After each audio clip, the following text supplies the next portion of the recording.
Hello, this is Lady Boulay, and welcome back to Black American Lineage. Thank you for your support, for your comments, and your likes. Thank you for being great supporters of this channel. And today we're not in the past, we're in the present.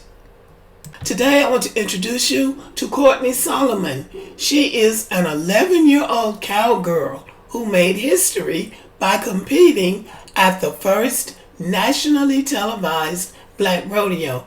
I don't know if you saw it, but the little clip that I saw was fascinating. Well, she's looking good right there. One left, two rights. Here's the third round.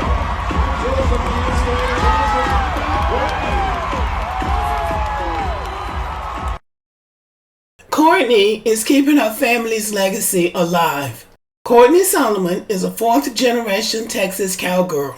Her mother is 11-time Invitational champion Kanisha Jackson, and her father is Professional Rodeo Cowboys Association tie-down roper Kortnee Solomon.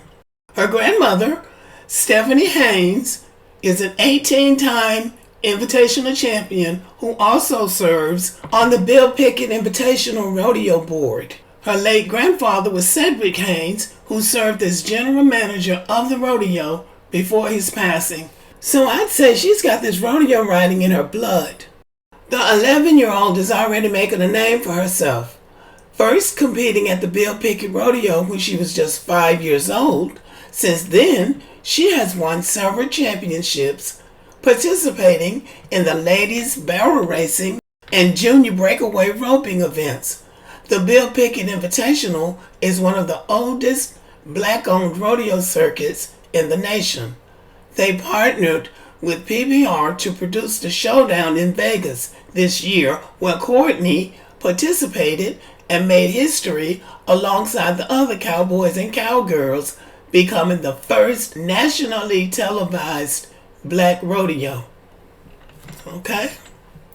For Kortnee, it's not just about mastering her technique, but also about dedication, perseverance, and a celebration of community, culture, and heritage.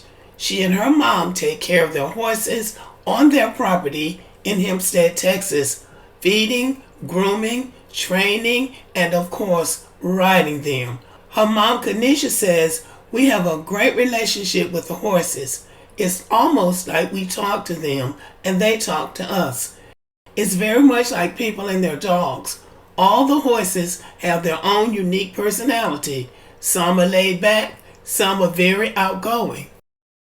The rodeo season usually lasts from May through September, with at least one event a weekend. The family usually spends their time on the road connecting with their rodeo family. Despite Kortnee's commitment to the sport, her mother said it's still important that her daughter has a normal childhood. She says, "I want Kortnee to live through her own purpose. She loves horses, but she also does dance, gymnastics, cheerleading, and basketball. I want her to experience everything so she doesn't feel like she missed out during her childhood." Well, that's a very good, conscientious mother. This is Kortnee's father, Kortnee Solomon, and he rides rodeo too, specializing in what they call tie-down. So this is a rodeo family. This is unique to me.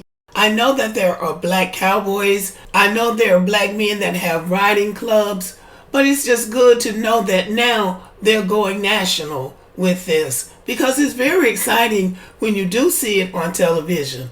And sadly, once this becomes very popular, I feel this will be another reason for white people to start complaining that they thought this was theirs. Now Black people are doing it. Black people were some of the first cowboys. The cowboy lifestyle originated in Mexico. And it's a long story, but when the enslaved people were down there in Texas in that area working on those ranches, they came into contact with those Mexicans, and that's where the whole cowboy thing started. White cowboys came on the scene after the Black cowboys.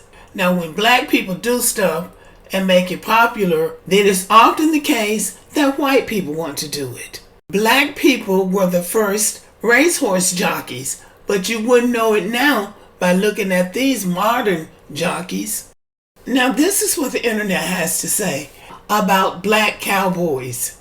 Black men played a significant role in the history of American cowboys, even though their contributions are often overlooked. 1 in 4 cowboys was black, according to historians. These African American cowboys were skilled in cattle handling and headed west after the Civil War.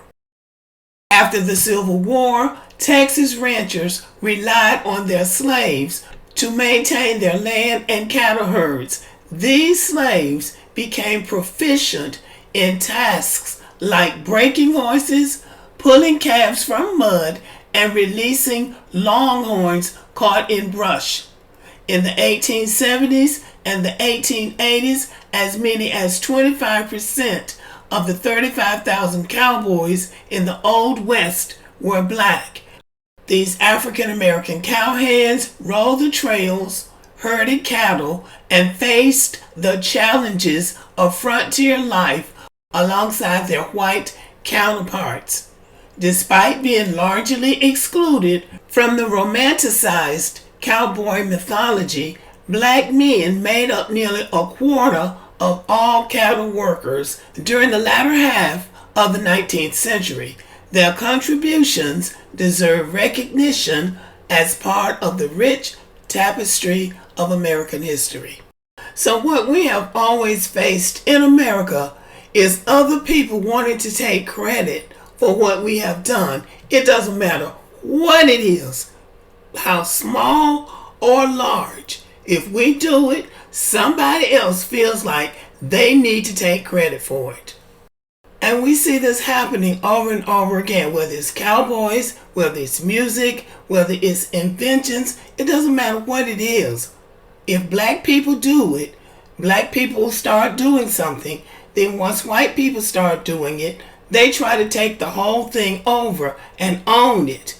And then if you come back and say, no, that's mine, and I want it back, or at least I want to participate in it, then they think you're trying to take something that belongs to them. So I fear that this will be something else for them to start complaining about. This was theirs until they get corrected that is not theirs. Then they get mad and go into a series of name calling and racial slurs. And how dare we try to claim something that's theirs? And that'll just have to be something else that we'll have to live down, because we have to live our lives too. So they've named their organization after one of the original black cowboys, Bill Pickett. Bill Pickett was a rodeo performer and actor, and he was inducted into the Pro Rodeo Hall of Fame in 1989. You cannot speak of black cowboys without thinking of Bill Pickett. So this is Kortnee Solomon, and she has become something of an internet sensation. And I am looking forward to seeing more of her and her rodeo riding, and also all of the black rodeo performers. So the Black American family just keeps rising and adding to our portfolio. Good for us. So here's the parting clip of Kortnee rodeo riding. Well, she's looking good right there. One leg, 2 legs. Edge that third round. Joseph is there.